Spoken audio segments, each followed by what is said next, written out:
So in Dante's Inferno, it's about this guy who takes a journey down into the underworld, into hell, and sees how hell is. So I'm figuring since the book of Revelation states that only 140,000 will make it into heaven, everybody needs to get very, very well acquainted with what they're in for with Dante's Inferno.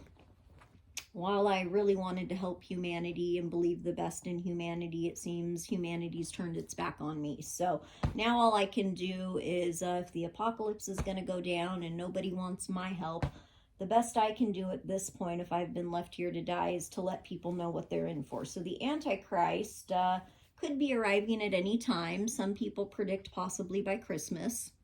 Wouldn't that be funny, on Jesus' birthday? And he'll be able to do the same signs and wonders. It just won't be, the right kind of power for the right kind of thing.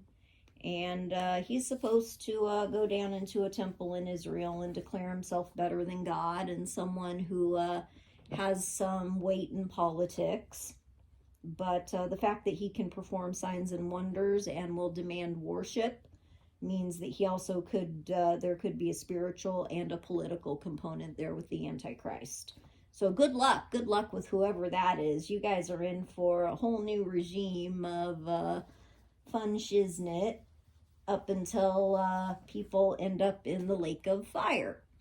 So the lake of fire is where all immoral people will go who aren't amongst the 140,000 righteous that get into heaven.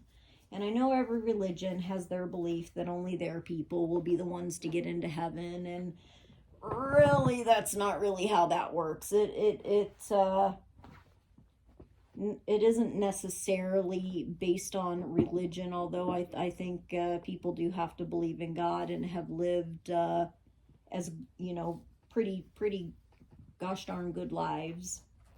But let's face it, amongst all of humanity, 140,000, God's going to pick the heroes and the humanitarians and the people who did it right. So what happens in Dante's Inferno, and this is where it gets really interesting when you start comparing this with the Ars Goetia and the Greater and Lesser Key of Solomon, both of which I've studied. In fact, anyway, so in the Ars Goetia, if you look at pictures of demons in there, they all look like hybrid type animals, like part wolf, part reptile. Why is this? And a while back I went and studied some images from lava flows or lakes of fire, and I saw what looked like a really interesting creature in the design of the lava flow that looked like a kingfisher bird up front and a penguin from behind.